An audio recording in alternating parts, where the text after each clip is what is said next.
Take one.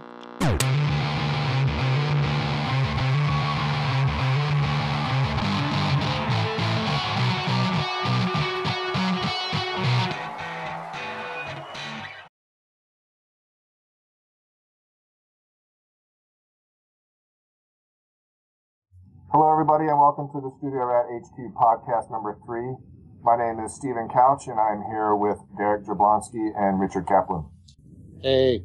Hello, everybody. Just a little bit of business to take care of. We have a Facebook page, www.facebook.com/Studio Rat HQ.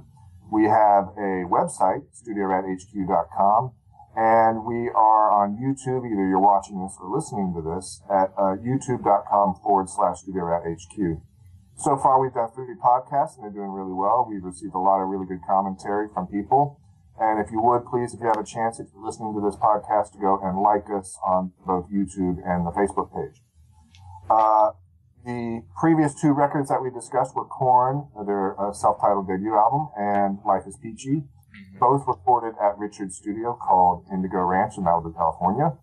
The producer of both those records was Ross Robinson. And in 1999, he brought in another band of his to work with Richard in the studio called Slipknot. This record was self-titled as well. It was a major label debut. They did another record, which was not, but this was their kind of big entrance.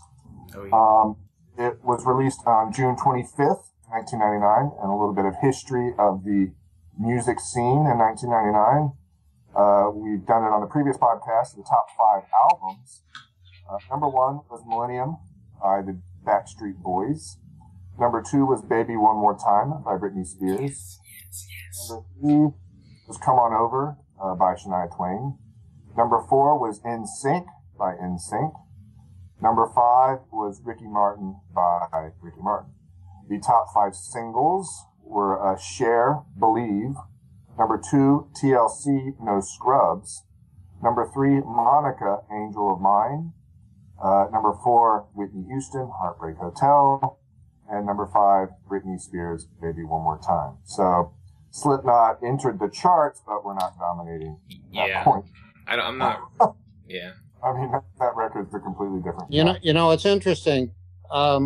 We could have had the Britney Spears album that year because Britney called while we were recording another band and part of the Slipknot album, asking for studio time. What? But since we were a one-room studio, we had to tell her, no, we're already doing an album. Sorry. You didn't just kick everybody that out. album could have come out of Indigo, but I'm glad we did Slipknot as we did. Well, I remember a long time ago we had that discussion about Britney Spears and that you received some interest from her. I guess the first thing to talk about was Slipknot, and this is 1999, so it's almost 14 years ago. Recorded a 2-inch tape, Richard? Recorded a 2-inch 24-track. And as always, this is going to be from memory, so there's going to be fact and fiction. Okay. But it was definitely recorded to 2-inch 24-track, no digital recording. And just a little bit of news. Derek was mentioning before that you heard a recent headline about Yes. Joey Yeah. Johnson. What did you hear?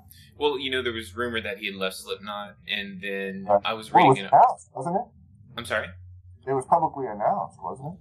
I don't know, because the what I read last night said that his manager someone had said that he did not leave Slipknot, and that it was kind of up for debate right now who's doing what. So they said the management for him as well as the representative for Slipknot will say, coming up. So we'll see. But he is a talent.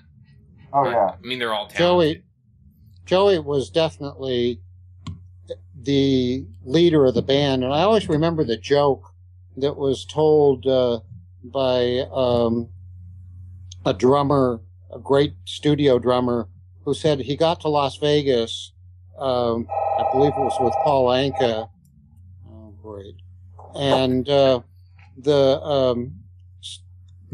stage manager said, well, see, what do we got here? 6 musicians and a drummer. That was the end of it for him. Joey was musician extraordinaire. Yeah. And was on scene for virtually everything from setup to playing to mixdown. Would someone answer Unplug that that sucker. Hey, that happens. I'll have someone walking in behind me in a few minutes, so no worries. Sorry about that. Yeah. I've taken the phone off the hook, so we'll see what happens. Okay. Yeah, I loved this album when it came out, and it's dark and heavy, but it almost has it's almost like comic book dark. You know what I mean? I guess because of the costumes and all that, but I just thought it was fantastic. I think his voice, Corey's voice, is great on this record. Amazing. Yeah, and this album, for me, what really got it for me is, yes, it was pretty awesome. And for the time frame, you couldn't put them in the nu metal scene and say they're like Korn, because they weren't. What got it for me is the amount of percussion that they used. Right. I love that. Two percussionists. Right. And they were playing on huge titanium metal drums, not just little percussion things, but these monstrous, truly monstrous drums, and playing them hard and heavy, and it created such a pounding beat to the music. That was definitely one of their trademarks, along with the fact that there were 9 guys in the band. Right. And when Slipknot pulled up to Indigo, we were used to handling 5 or 6 guys.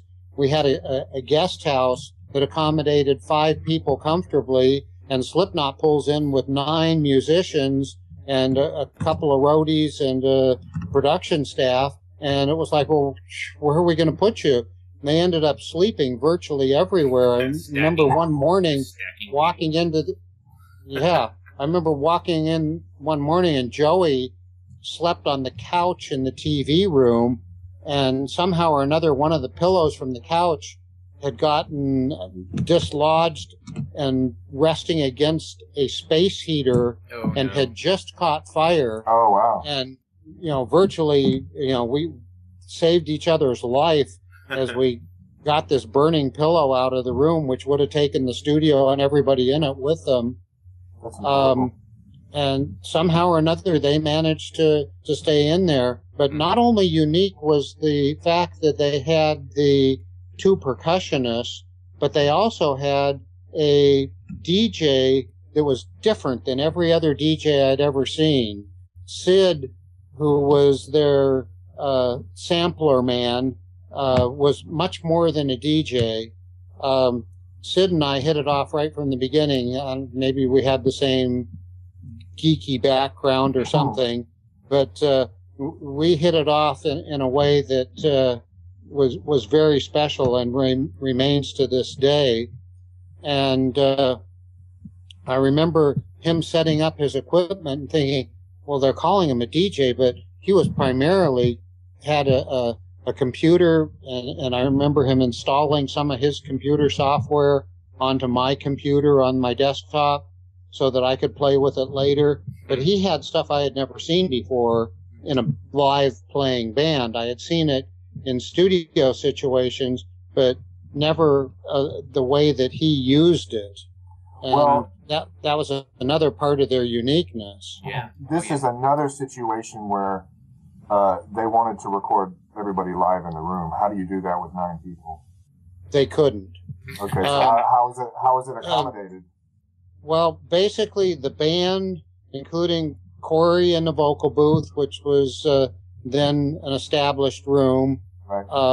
The 2 guitarists on the stage, the percussion was done pretty much as an add-on, and the bass had the bass amp in the lobby next to the payphone, as with most bands.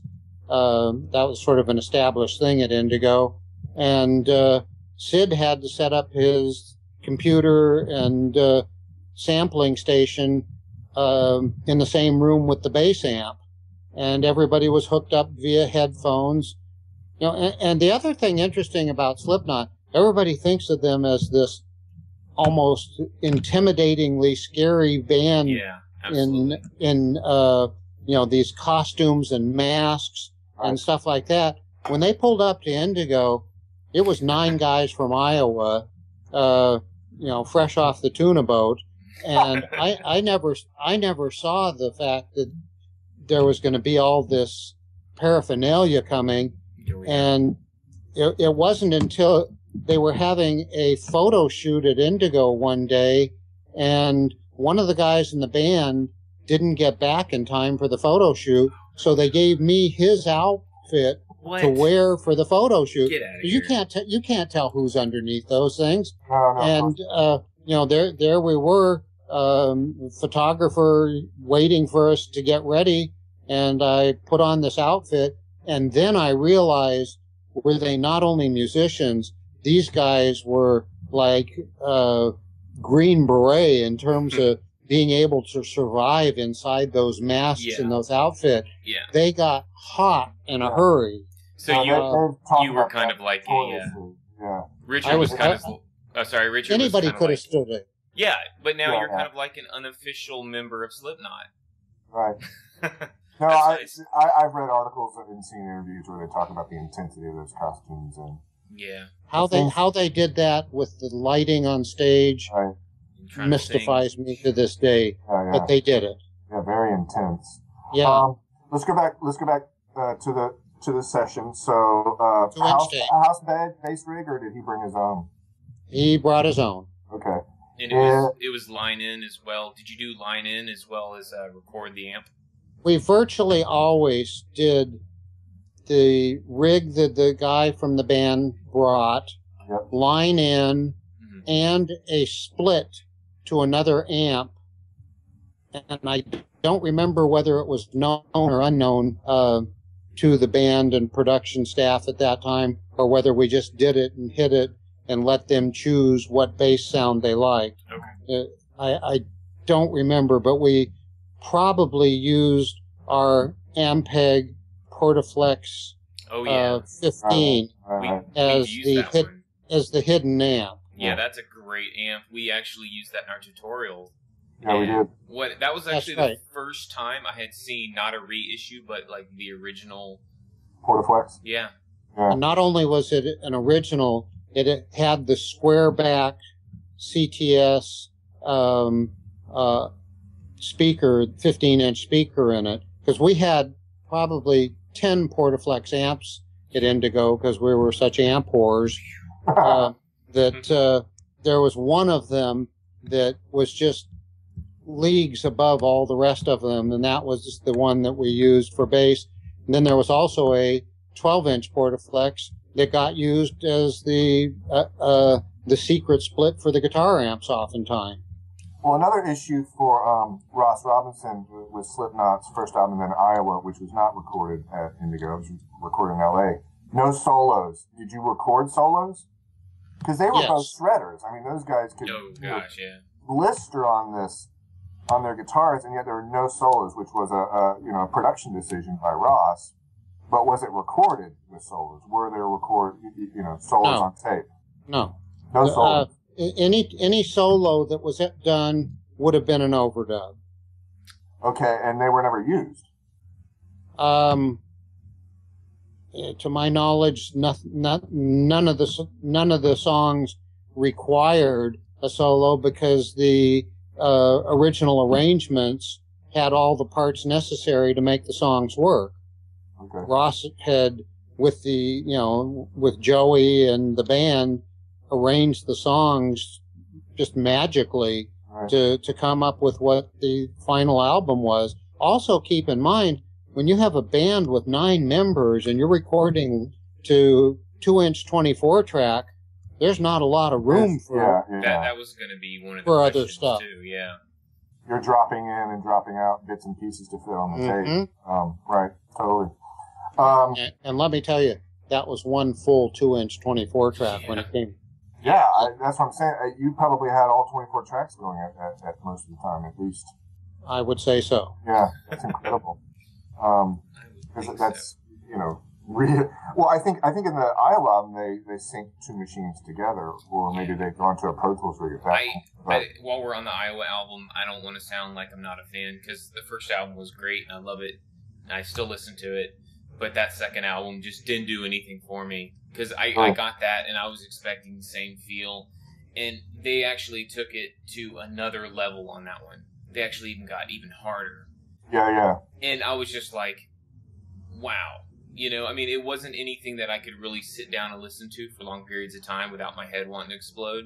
But the first one, Still Love. You know, first one. You know, on the first album, the opening track, there's a sample they use from the what I believe was a Charles Manson documentary where the woman sang. Do you know what I'm talking about? The whole thing I think is sick. Yeah. Which I think is pretty crazy to open an album with. Especially in that time frame when they're up against, like, you know, Britney Spears and stuff like that. It's kind of wild to think that they were as big as they were. I know they went, twice platinum on that? 2.5 million, according to what I've read. And then Roadrunner Records said that they were the very first band to go platinum on Roadrunner. Really? I know. I have a copy here of the Slipknot Platinum that was given to me. Yeah. And we'll have a photo cut in of this, so you're not looking at it on the YouTube blur cam. webcam. Yeah. Blur cam. Yeah. That's pretty phenomenal because I've been to your house and I've seen they went records. They went authentically platinum, RIAA certified platinum. That's the whole thing, is they continued to develop. I mean, I like Voluminal, which is their third album, which was a Rick Rubin production, and he kind of dried out the sound of it. He always does that. I that's the term I use with his mix. It's very dry, kind of brittle. But he brought in solos, and they did all their shredding on that record, and then every other subsequent record. I think they only worked with Rick on that one album, and that was a huge record for them. And yes. Then, of course, they unfortunately lost Paul Gray. He was the bass player. What do you remember of him, Richard? What a nice guy. Yeah, that's awful. I mean, when I heard the news about that, I was just brokenhearted. Right. All of those guys, you know, these were real people. It wasn't like some band that just pops in and, you know, it's put together from, you know, one guy from Florida and another guy from Mississippi and another guy from Arizona and a guy from Seattle. This was a band that was really a unit. And to lose any member of that band was just tragic. And when he passed away, I literally had tears in my eyes. And I remember a couple of the guys from the band calling and alerting me to the fact that it had happened, and it such a shame. Yeah, an unreplaceable player, really. Absolutely. I mean, they've continued on, but the original 9 guys were really, there was no one of them that was dispensable. Yeah, they've used a bass player that they played with years ago, so he's still kind of quote unquote part of the family, but they keep him off stage. Gee, I wonder why. Good question, but so they have soldiered on. I don't know if he's going to play on the new record. Hopefully that. In their bio, I had read that they had several lineup changes all the way up until. They said 2 days before they signed with Roadrunner, they had a lineup change. So they had switched some guys out pretty frequently up until then. Yeah. But I mean, look at this band and think about the type of music they're doing, when they were doing it, how they portrayed themselves in the media, and then think about how their first tour they went right on to Ozfest. That's pretty awesome. You know, that's pretty awesome. And you know, in the past, I had read some articles about how there's this other band called Mushroom Head, and saying that they had stole their persona, and then later retracted and said, "Hey, you know, we weren't the first band that did that thing either. You know, Kiss was doing it, and bands have been doing it forever. You know, look at Alice Cooper and stuff. You know, I mean, he was pretty ahead of his time too. So I mean, is there anything really new? It's mainly how they put it together to make it their own. Well, Jim So- Root, the guitarist, has always said, we're not reinventing the wheel here, guys. We just. You just I take think from your the thing. influences. I think the thing about when I I listen think to the number of players was unique, right, and gave them an intensity that I can't think of anybody at that time had that intensity of the percussion and Joey's drums and the two guitar players and the bass, and it was just, unbelievable intensity of playing. And once again, although they weren't all in the same room at the same time playing, there was Ross Robinson, bless his soul, in the room with them as they're recording, giving them their count-ins, stopping them if he had to, and getting great takes that he was satisfied with, since there was to be so few overdubs. And, Ross was definitely, you can say it was a 9-member band, or you can say it was a 10-member band, because he was as much a part of that band as anybody. A little fact about I toured a lot, especially in those days, and I remember I would play these like clubs like Club La Vila, Panama City Beach, Florida, which was like the big club at the time, like MTV owned it and stuff. And I remember bands would come through and we would play different events for them, and as soon as I would see several members on the stage, I would start going, uh-oh, these guys want to be Slipknot. And then I would see them roll out their kegs, and their chains and stuff. And I was like, oh, no. oh, no. And I saw that all the time. Yeah. And I was just like, oh, no. But there hasn't really been a band that has done what Slipknot Nobody could ever get what they did. Yeah. And it does go back to the songwriting. The songs are actually really good. It's the songwriting, the arrangements, the playing, and the intensity. These guys were hot and ready to record. When the machine was rolling, they were playing their hearts out. That's awesome. It wasn't like today where you record something to Pro Tools and then you go back and you fix everything and you line it up to a grid. These guys play. Yeah, we talked about the grid before. I take it click track. Let's discuss that with these guys. Probably a little more necessary than Korn, but I don't think they used. My memory's fuzzy on that. Right. But I don't think they used much in the way of a click track. Well, they have a band member that is the DJ, but they also have a guy that handles a sampler. I don't know if you remember him. So I hear in the album a lot of sort of sequences. Maybe they were performed live in the room instead of added later. Oh, I think they were. Okay. What a full house that must have been. So another, that in a way is its own form of click track. Right. Now it's a timekeeper. Right, exactly. I never had the pleasure to get out to Indigo Ranch, although I had seen it, like we mentioned before, on that Who Then Now video by Korn. But in Indigo Ranch, how many was it? Like a house that was converted into a studio, or did you guys buy the studio out on the lot in Malibu? Actually, it started out with Michael Pender of the Moody Blues and myself. We searched for a location after moving back from England for 9 months, literally driving every day and looking at potential sites. And one day, Mike Pender called me from Malibu and said, I'm out in Malibu. It was a Sunday, and we had taken the day off because we had been literally looking every day for months.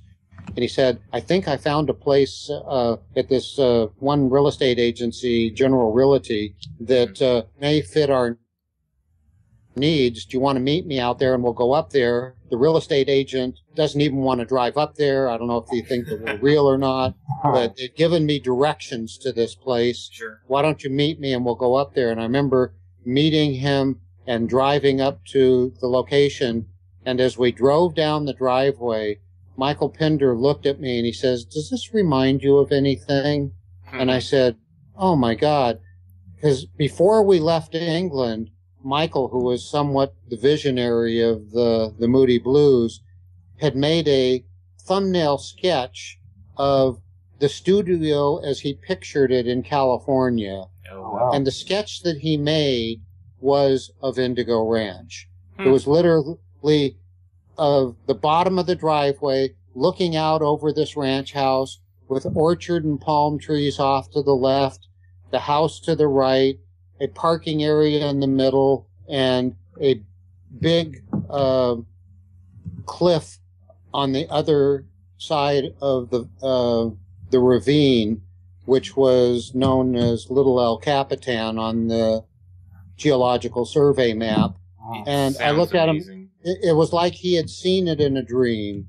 And well, it was meant to John be. Barrymore's Weekend Getaway, wasn't it? The relative, although never Drew owned, Barrymore. it was called Barrymore's Ranch, Okay. but it was never owned by the Barrymore family. It was owned by the owner of the Stetson Hat Company, Oh, wow. whose best friend was John Barrymore Sr., Drew Barrymore's grandfather. Right. And they used to bring Barrymore and W.C. Fields and various other artists up to this little, what they called hunting cabin, to drive them out before performances.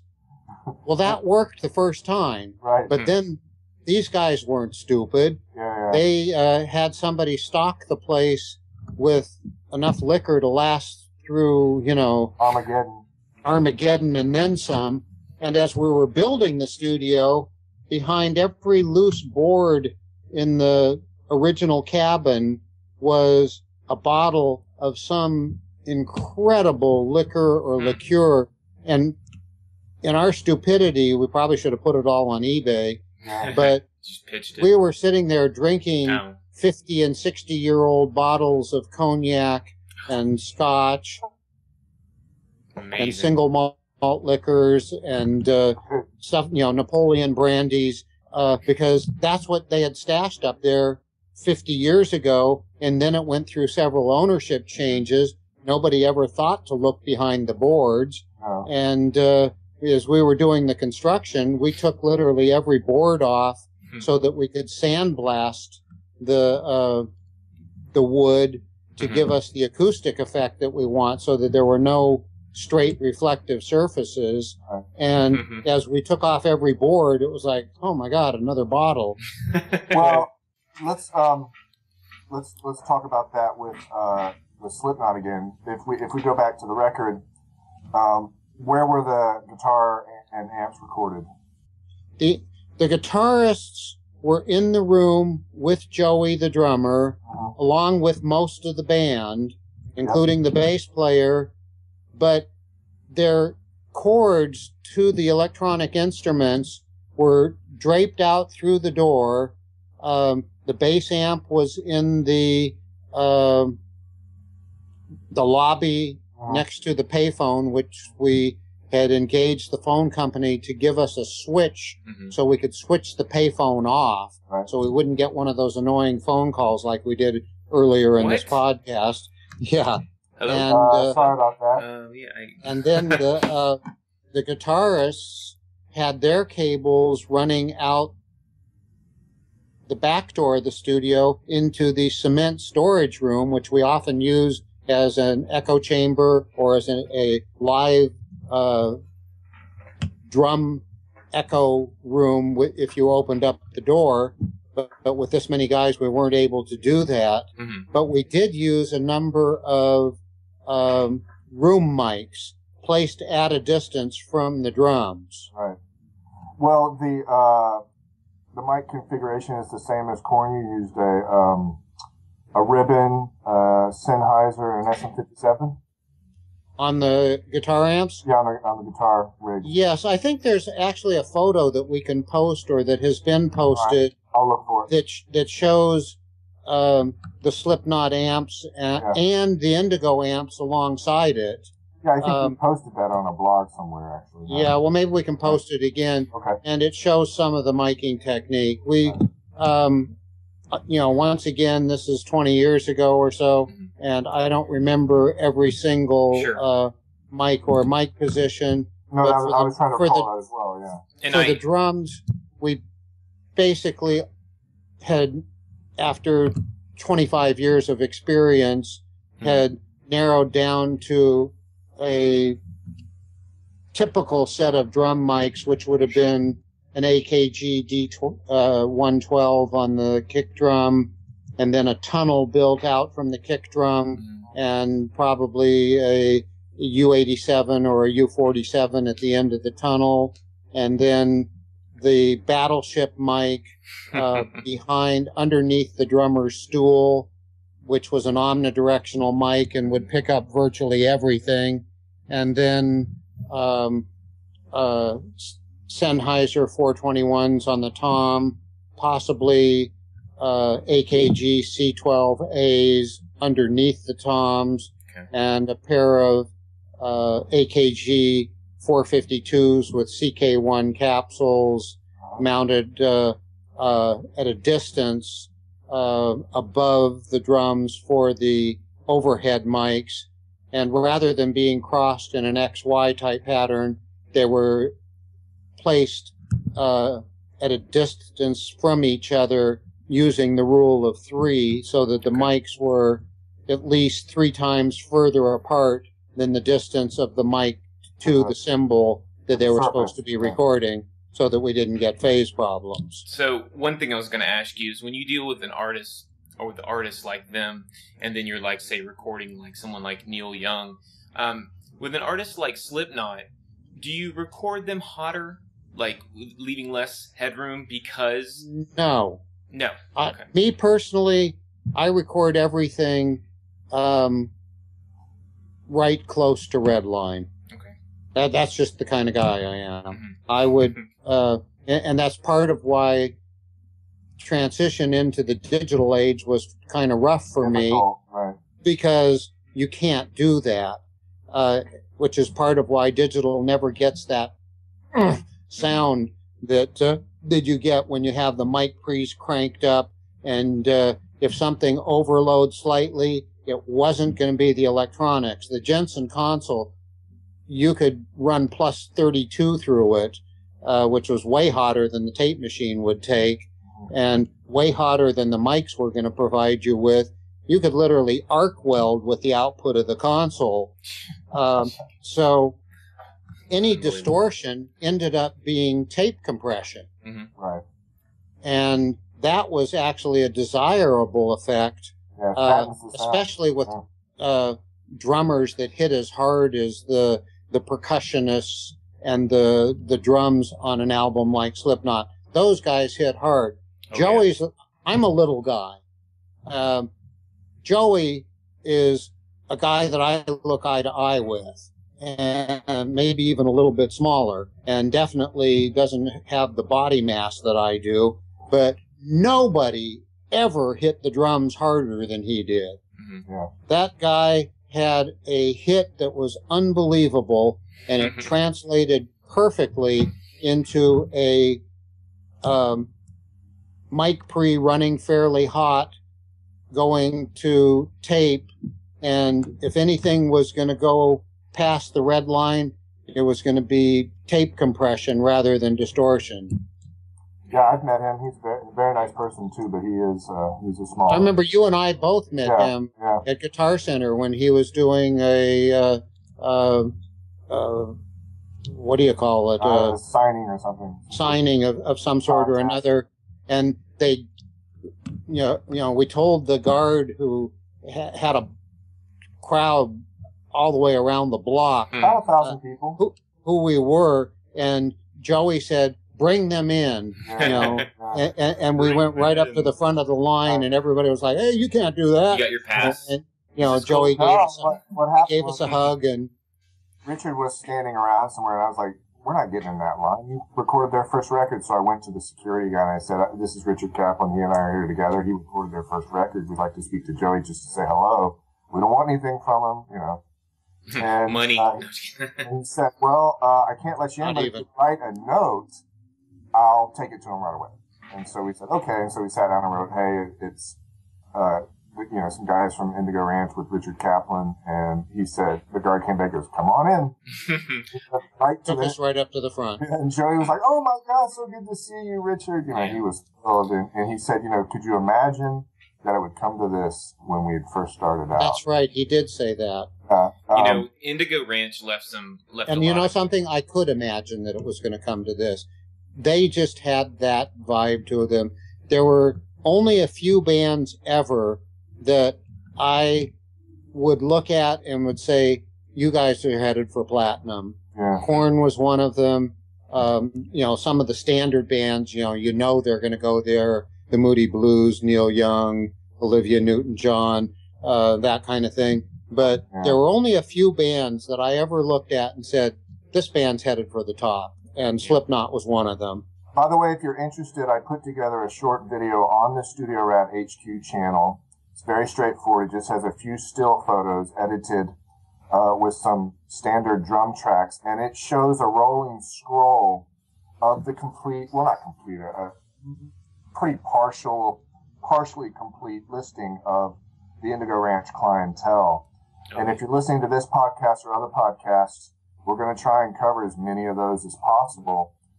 So if you're interested to see what other artists were recorded out there of multiple genres, not just this heavy metal, new metal type thing, but there was jazz, there was classic rock, Neil Diamond, Latin, Latin, and did jazz. 4 Neil Diamond albums, 9 Neil Young albums, right. Moody Blues, a lot of Latin albums that reached the very top Kenny G. of the Latin market.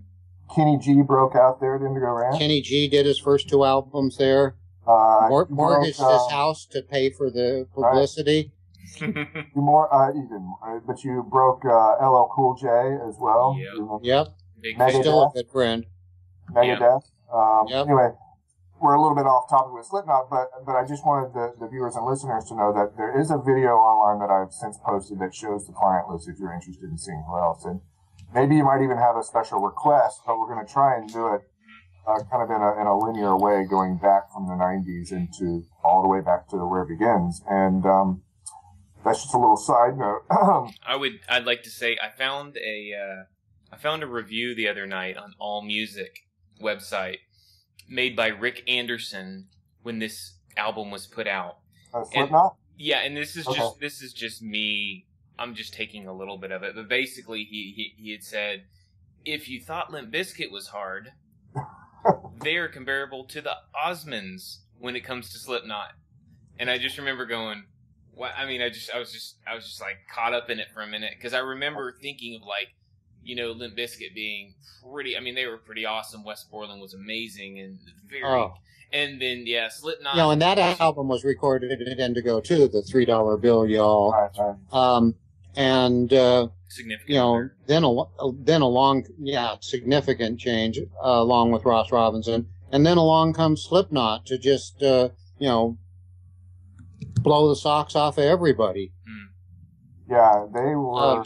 Every band we recorded, we did some of the great bands, but these were all music-defining moments with bands that were unique, that literally changed the face of music through from the time Indigo opened its doors with the Moody Blues up to the time that we closed the doors, and even after that when Stephen and I did the Bing Crosby material. Right. Well, Slipknot did take some flack. They were lumped in with the new metal crowd, and they were to be expected. Yeah, well, if you're going to go out and be that kind of quote-unquote outrageous with the costumes and all that, you're going to get it. And they stood the test of time, though. I mean, they were not a fad or a trend, and they continue to make popular music in that genre. I think I think the sound has softened a little bit, and some of the fans have become irate about that. But another thing, and to me, the sound softened between the time the album was recorded and the time it was released, because Chuck Johnson and I and Ross did some, quote, rough mixes of the album that never made it to the album. It ended up getting mixed by, was it Andy Wallace? Not on that record, no. Who mixed that? Joey ended up mixing. Hold on. Let me see if I can look it up. I saw some other stuff when we were at your place, like you'd done some stuff for Snot and like Deftones and things like that I didn't know because I never saw Indigo on it or your name, but really cool. The other day I was going through some of these things over here. Let me see, I'll hold these up here. Remember these CDs? It's my Butch Walker CD. Let's I was, see. like some old school, like School of Fish. But I pulled the Cold album out, and I was going through the liner. I did the entire Cold album. Yeah, I pulled out the liner notes, and I've had that disc for, since it came out, and I never, and here years later it's relevant. I'm like, oh, there's Richard. Like, okay. It says, and guess what, Richard? You don't get a credit on Wikipedia. Ta-da!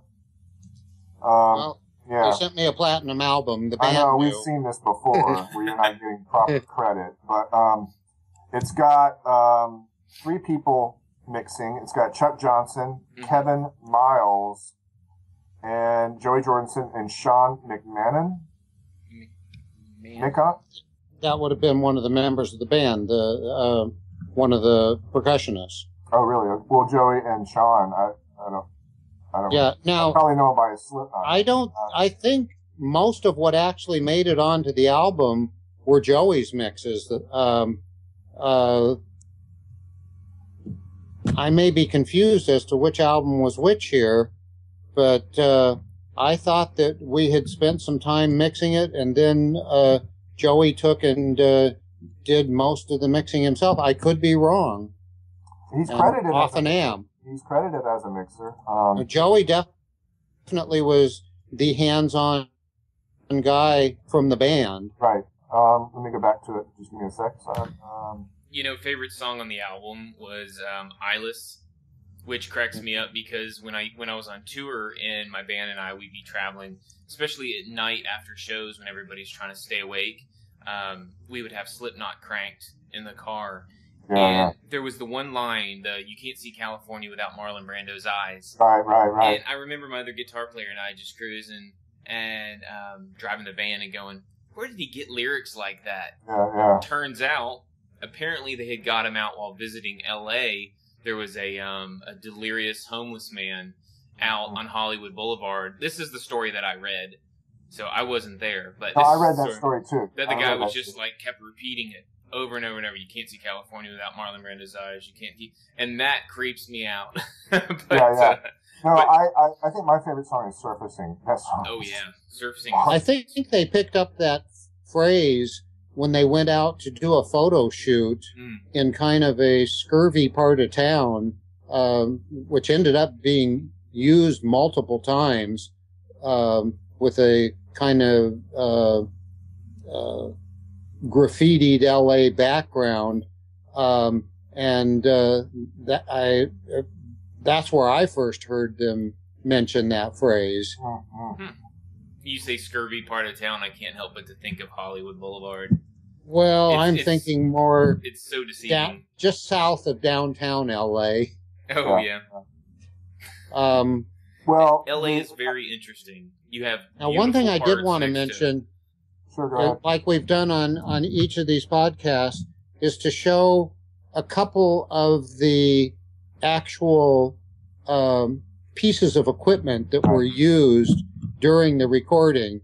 And one of the unique pieces that were used on most all of the Ross Robinson albums, but definitely used here, was this Gretsch trim effect, which, as you can see, compared to the size of my head, is larger than most pedals, and actually has a AC plug-in rather than a battery. And anything that had any kind of expanded tone or tremolo effect would have been done with that. The other thing would have been this, which was a modified Ibanez MOSFET distortion pedal, which, as you can see, I've added a jack up here that's not part of the original, and changed the circuitry somewhat to make it into a rather unique distortion pedal. That's really awesome. And one thing I've those noticed. those were just two of the, we had like 800 pedals, but those are two that got used in kind of key places. That's right, viewers and listeners. He said it, 800. Yeah, I've seen them. 800 guitar pedals and 390 some odd guitar amps. One thing I will say for a band that uses a lot of stuff and a lot of different things, and you had a lot to give to the production, is live they sounded pretty great, like the CD, but a lot of times you'll hear bands that are just so overproduced when you go see them. They sound, you're like, who is this? Like, are they sick today? Are they all sick? Do they all have a cold today? Because they do not sound like the CD. This was a band that could actually play their music. Mm-hmm. Yeah. And that's part of the beauty of not being overdubbed to death. You got a band with 9 guys and 2 percussionists in that batch. They could actually get that kind of feel live on stage. They were, people would go see them live and just walk away just mind blown that anybody could put on a performance like that. Sure. A lot of the bands, great as they were, could not pull it off live without tricks. Oh yeah.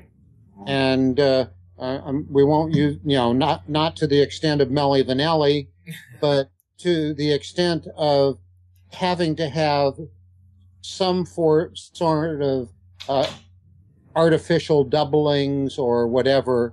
Right. And Slipknot just, they when they played live in the room, that was Slipknot. Yeah. Well, I've noticed today with a lot of rock bands as well as a lot of pop bands, they use layers and layers of tracks. Like, I'll go to the Whiskey and I'll see a band play, and then they'll have like 4 guitar tracks coming from nowhere, a synth track, stuff like that. And I'm like, you're kind of ripping the audience off at that point, But yes and no. I was a party to that too often. Well, I've seen this argued in other podcasts, and some people are like, you know what? I'm there to be entertained, sure. And I am not really aware of the tricks. If you're not aware of it, sure. Okay. Then yeah, and I'd rather have that than, or even with something like auto-tuning live, where I'd rather have that than hear the person sing out of key the whole time. And I agree, you're kind of like, where's the real performance here? But it seems to be almost standard today. There are a few bands that refuse to do it. I know that Kiss is one that at least has gone on record saying they use no tricks live. They kind of stand or fall on who the members are on stage. But they're an older act. I don't know, a lot of the newer acts.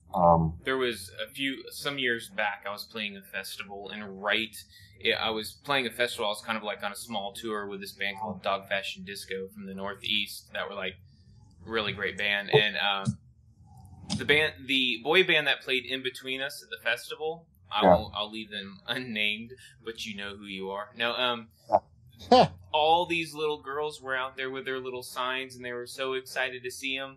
And the guys got out there. I think there was 3 guys in this boy band. Once again, I'll leave them nameless. But they got out there and they started dancing and stuff and singing. CD started skipping. They got so mad, they just dropped the mics and started cursing all the way off the stage. I've done a lot of live sound, and some of them were with big boy bands like that. And a lot of times either their manager or their front of house engineer will come up to the booth. It's embarrassing. Well, they'll just say, I need this, I need these patched into the console. And like one time with a huge boy band, I won't give their name either. Was it a little Walkman? Or like a little No, Discman? they brought in a rack of ADATs. Okay, better. Because ADATs aren't going to skip like that. And he would, they had live mics, and then of course when the song started, he would just drop the faders on the live mics and bring up the vocals on the ADATs, and that was the way it was done. Period. And most of the audience were very young. They would know anyway. Yeah, they didn't care. They wanted to see their band that they're fans of. Now, whether or not you want to put up with that is up to you as a listener.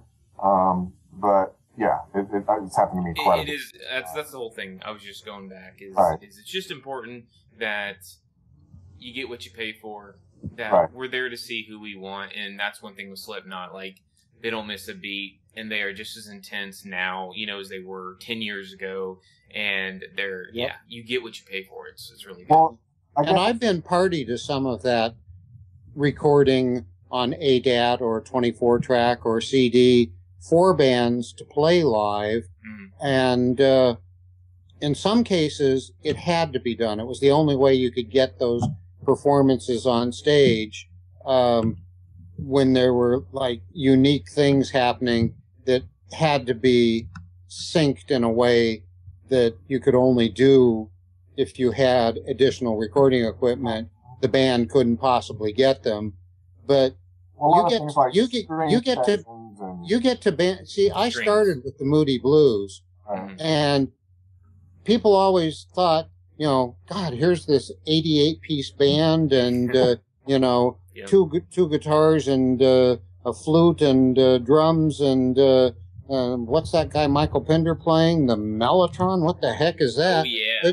He was that 88-piece band all by himself. Mm-hmm. When it came to a live show, they played the stuff that you heard on the album because he was able to play it on the Mellotron. Reproduce and it live. There were other albums that I did over the years where there were things that had to be pulled either from tape or in some way brought in from the live booth to give the performance that you felt that you deserved, especially when the vocalist, if there was only one vocalist in the band, when that vocalist did 3 or 4 parts and it sounds completely empty and lack of harmony without those parts, sometimes you just had to add those in. Well, that's the question you have to take. If I'm producing other bands or even some of my own music, Slipknot didn't have that problem. Well, Corey got up on stage and just sang. If you're going to through that mask and that hot outfit, somehow he'd walk off stage. He'd be 105 degrees. Yeah. But if you're going to record and produce somebody, and they're mainly live act, like a lot of rappers and all that can get away with complete backing tracks, but can this be reproduced live? That's always a question, when you're putting a track together. And some artists are obviously like, I don't care, I just want it to sound huge. And then it was like you were saying, Derek, that when they get on stage, like, something's missing here. Well, it's a huge production. They just can't reproduce it live, where other bands make sure that the performances are there and you're doing your tracking to that. You're getting mostly things, at least the majority of things can be reproduced live by the band. It's going to translate live. And I think as a producer, you have to be careful with that kind of tightrope where you say... Well, and then think about bands like the Beatles, right, where they were recording on 4 tracks, sometimes a pair of 4 tracks bouncing back and forth. And, boy, they sounded huge. Yeah. And sometimes less is more. You don't need a track quadrupled for every rhythm track and for every bridge going into the last chorus and for every outro. Sometimes just one part played well, given its own space in the mix, gives you all of the bang for the buck that you need. Well, that's the temptation in the studio, because you can make it sound super huge, but if you're a live act, then you reproduce it. Well, with 9 members, the stereo field is only so big. Right. When you look back and you're setting up all the mics and you're trying to get like just a dry mix or whatever, just something, that seems like that would be a real task. Like if you have got like 4 guys, you got a guitar, bass player, drummer, and a singer, and then now you've got 9 guys in one stereo field, and you're trying to bring everything out. That's really tough. And it becomes especially hard for the players themselves, even more so than for the production staff and the engineering staff, because each guy's got to be able to hear himself as they're playing that track to get the effect of this huge band. And getting that many guys to come through one set of headphones with one perfect mix that everybody can hear themselves in is sometimes a nightmare. Right. Yeah. Well, But sometimes frequency ranges have to be sacrificed. That's exactly where I was That's going right. to say too, Right. because you got a lot of stuff there, and then how do you pick and choose who you're going to get rid of, or what you're going to get rid of? Engineer and producer. well, you don't pick and choose who, because if you leave somebody out of the mix, you'll get to about 3 beats after the count in, and somebody will go, "Hey, I can't hear myself." Right. We need the guitar. Stop tape. Well, let's talk about one last thing if we can, because we touched on it briefly, but I'd like to hear more about it, especially what you guys think about is Corey Taylor's vocals, and he at least on those records, his vocal style has changed through the years, but he was a monster on that first record. Yep, and there once again, I had no idea what was coming. Here come these 9 guys from Iowa.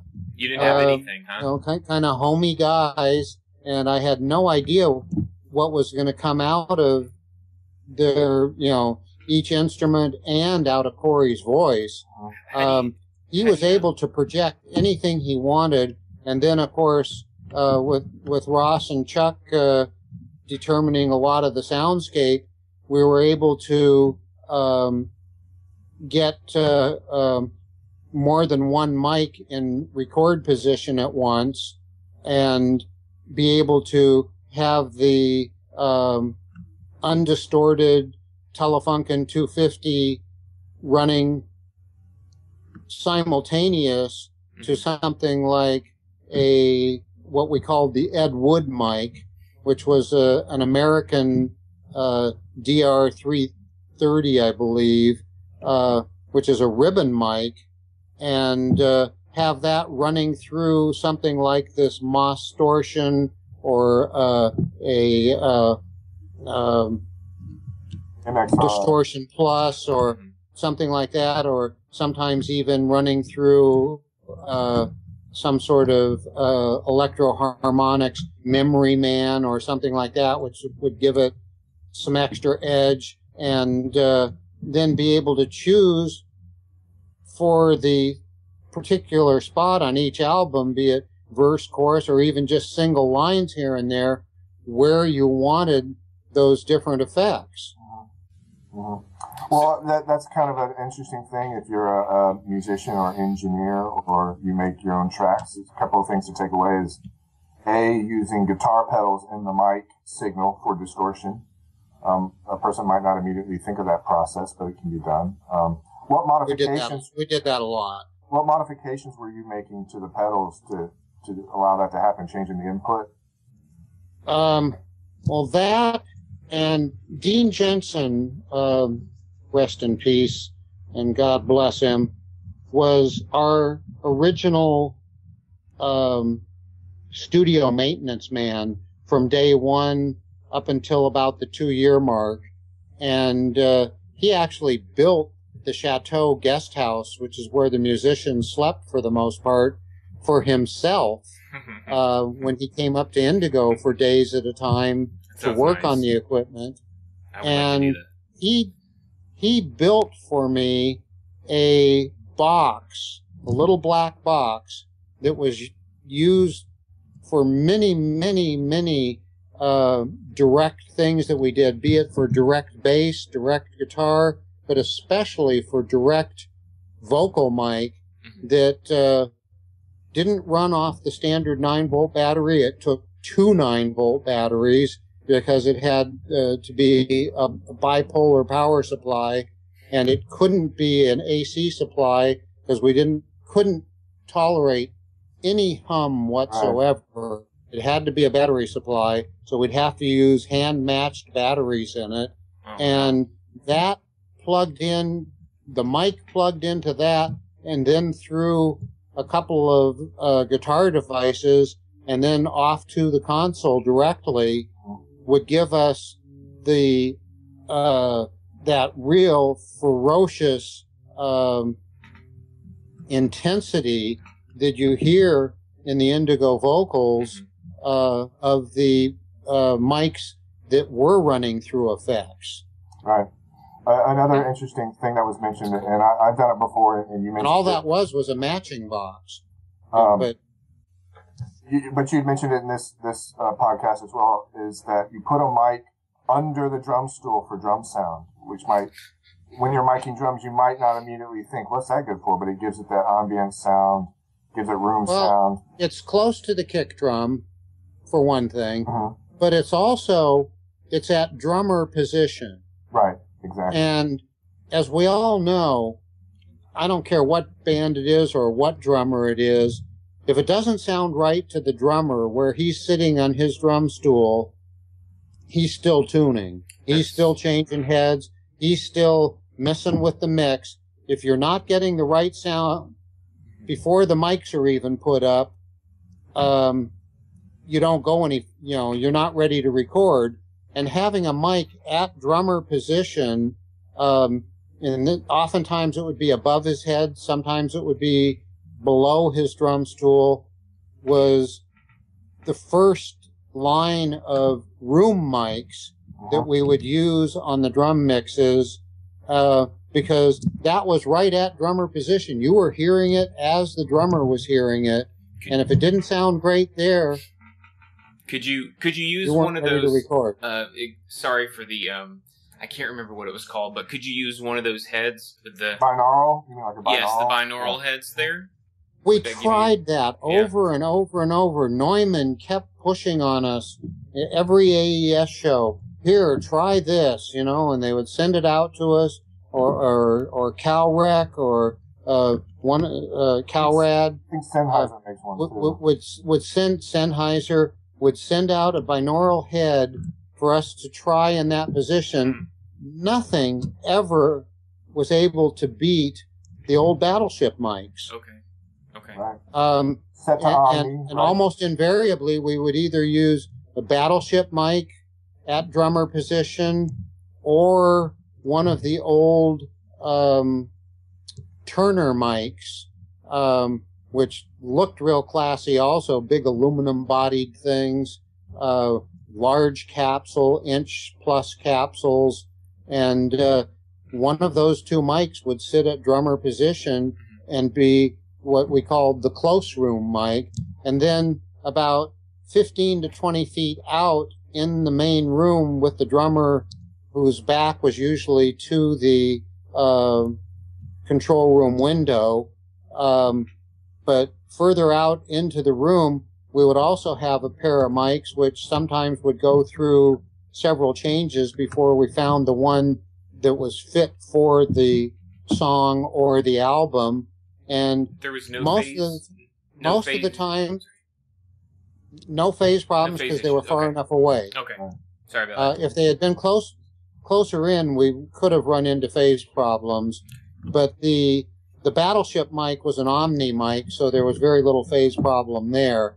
But the actual room mics that were 15 to 20 feet away were almost invariable cardioid mics, and we would generally use either a pair of good condenser mics, such as Neumann U87s, matched pair, Neumann U67s, a matched pair, Neumann M49s, a matched pair, or we would use another very popular mic, and that would be the Altec 639 birdcage, at that same 15 to 20 foot distance. And the Altec birdcage was a unique mic, made, I would guess, in the 40s or early 50s, and it was a dual mic in the same body. It was both a ribbon mic and a dynamic mic in one very large housing that looked like a birdcage, which is where it got its name. It's on the Flickr photo page. We have a photo of it, I'm pretty sure. Do we? Okay. Yeah. That mic would oftentimes be the winner over everything for the room mic sound that would add the most to the close mic drum sound. Awesome. So just a couple of, if you're an engineer or a musician and you want to have some ideas in the studio, There was one. Of course, it takes multiple inputs to be able to put that many mics up. Just concerning drums, you might have input issues, but and using guitar pedals with vocals. So another interesting. I think a lot of people don't take into, especially from, like, I'm a Full Sail grad. Like, I did analog background, and then I went in and did digital at Full Sail, so I could learn, really learn before I came out to LA. And the really big things I'd like to stress is definitely phase issues. Tune your drums. There's certain things that I think go unseen in the studio. A lot of bands go in, they think, oh, we're just going to do this. But you don't think drop about the kit and record. Yeah, it doesn't work. You can't. It's not right. Just, bands would walk in and they say, okay, I want the Led Zeppelin drum sound, and they'd come in with a kit that you could barely get an acceptable sound out of. Right. It's like, well, first off, you've got to have those drums. Yeah. You've got to have that long hallway and that cement stairwell where the room mic was placed. Although we did have a cement room off of the main recording room where we could place a distant room mic, oftentimes an AKG C12A or something along that line, to get that kind of minute slap back but added texture to the drum kit. And it's the same thing with vocals. You get a vocalist that comes in and says, make me sound like Barbara Streisand. And Sir, my first comment would be, well, sing like her. Well, not only that, but I've recorded in things like racquetball courts as well, so you can get natural ambience. Right. So a lot of times you can do your best with plugins and software, but if you got a good room, you're going to get what you want, and especially with drums and guitars. So much of drums, especially nowadays, and even in the 90s and the first part of the 21st century, so much of the drums was often very close mic'd. And even if you had room mics, 90% of the sound of the drums was coming from within an inch or so of each particular drum, with each mic being individually mic'd. You throw those room mics in, and all of a sudden, the sound just explodes around. Yeah. Well, you're in a good room, in a good room. Right. And that was certainly part of the key.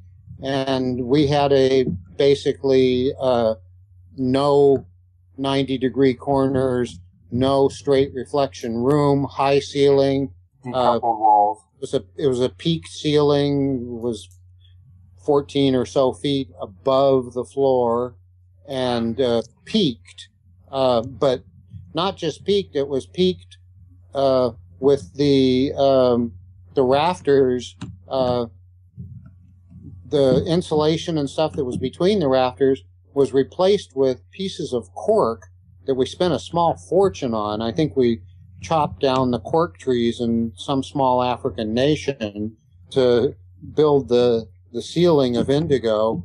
And I don't mean that disrespectfully. We were very grateful for that cork. It was a unique kind of cork. It was the same cork that was on the isolation booth doors and the isolation booth walls, and the ceiling had that cork, which gave it that reflective sound, as did the sandblasted wood walls. It was a reflection, but none of the reflections were parallel. They were and those photos diffusely reflected, which gave a unique sound to indigo.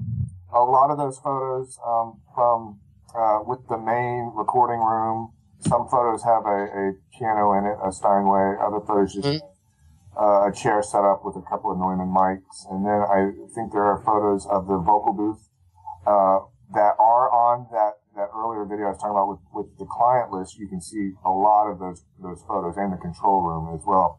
So if you're just curious as you're listening to this, if you're like, well, can I see some photos of that? It's on that other video. And maybe we can publish photos in the near future. Anything else about Slipknot we want to talk about, or? Just Yeah, I don't know. I think we covered a lot of the stuff. We love you and the evolution you've gone through. We really miss Paul on bass, and you guys rocked. Another thing is, in their you came out to interviews- Indigo and you rocked the place. And I got to tell you, we had some great parties. And if it Well- wasn't you, it was going to be Britney Spears. Yeah, exactly. Right. Back to the beginning. But those guys have been I've always loved hearing their interviews. They always seem really nice, and they like to have fun in interviews. And I've met one of the members, but I think they're fantastic, man. I love Slipknot, and hopefully we'll hear from them in the future. They've got a new album coming out, I think, this year, maybe next year. They said this year is going to be their fifth Okay. album, in 2014. All right. Well, this Which I'd is love to see. Stephen Couch, Derek Jablonski, and Richard Kaplan of Studio Rat HQ. Again, I'll just take care of a little bit of business here. Facebook.com/Studio Rat HQ. YouTube.com YouTube.com/Studio Rat HQ. And StudioRatHQ.com is the website. Please like us on Facebook, add comments. We've read all your comments and we've tried to respond. Some are technical questions, others are just praise. We've received a lot of praise, actually, which is really nice. And we love doing this for you guys. So Happy New Year. And as a final disclaimer, Yeah. Okay, here we go. There's portions of fact and portions of fiction in here, and remember that as you listen. Yeah, just We love you. 3 audio engineers from 3 different generations talking about music and making records, and we love it. So thanks everybody again for tuning in, and we'll see you next week with another podcast. Any ideas on the next band, guys? Maybe Limp Bizkit, Sepultura? What about Roots? Which Sepultura. is I would, as you mentioned that, Sepultura really stood out in my mind, All right. and I think we could have a really interesting podcast on that. All right, on we'll that try. on that corn commercial for Honda in Germany that I sent Steven. I Okay. believe he reposted it. Jonathan Davis is talking about how Ross Robinson brought Sepultura into Indigo and ripped them off. Yeah. And I was like, what? Because when I listened to that album, Roots is one of my all-time favorite albums, but I definitely don't hear Korn on that album. Yeah, the down tuning, I get it, but it's like entirely different. Max was his own guy. Yeah, he was. He and I co-produced albums with him of Soulfly. well, not only Soulfly but of Animal, a band from Argentina, and stuff like that. Max was his own man, and I just got a Christmas card from Gloria and Max, and what great cool. people. That's pretty rock and roll. What great people. Yeah. I got a Christmas card from my grandma. But whatever, that's cool. Well, there was, actually, now that you bring that up, Derek, there was in Guitar Player magazine, it's the one with the 3 Beatles guitars on the cover. They interview not Max, but Andreas Kisser, who was the guitarist. Oh yeah. The other guitarist. And he was a little disgruntled about the whole thing as well, because he said as soon as Roots was over, that Max basically said goodbye to the band and kept the same, and Andreas says this, kept the same production team, recorded Soulfly at the exact same studio with the exact same producer and all that. I was like, he's talking about Indigo Ranch. Yeah. I know. No, he didn't use Ross on that though. Okay, well then Andreas. There was a different production team. It was different band members, and Andreas. I built for him. He's one of the few people that I built a bigger muff for, which was the tube and transistor combination, germanium transistor and tube distortion setup, so that he could use it on stage when Sepultura played live. Nice. And I only did that a few times because it was such a timely endeavor to build this thing and to tune it, because it was basically a hand-drawn circuit and so forth. Too bad you don't have your own line of pedals. Well, we talked about that. Yeah, that would have been sweet. whatever. There's enough pedals out there for everybody. There is lots of boutique pedals. Heck yeah. Yeah. There is a photo of that circuit without a casing on it. It's almost literally like a board and a little tiny switch. And the one I built for Andreas was in a 19-inch rack. Yeah. And had a cable coming out of it with a foot switch because it was such an uncontrollable sound. It was virtually only usable in the studio because the second you switched it on, it started to howl. Oh my gosh. And you couldn't leave it on stage unless you had a real on-off foot switch. Or gate of some sort, maybe. Even it would have overpowered any gate. There was no level at which you could have turned it off. Oh, wow. The second you turned it on, you were at maximum VU. Oh, wow. Jeez, okay. Well, and if I can find the photo of that pedal, or at least an earlier rendition of that pedal, I shall try and post that as well. Right. And so, sounds like Bloody Roots shall be discussed next week. So, thanks again. Happy New Year to all. Happy New Year. Thanks for tuning in. It's great to see you guys again, by the way. Yeah, you too. Always an honor to speak with you guys about this stuff. Always an honor. And, thank you, and over and out. Over and out. Thank you. Goodbye.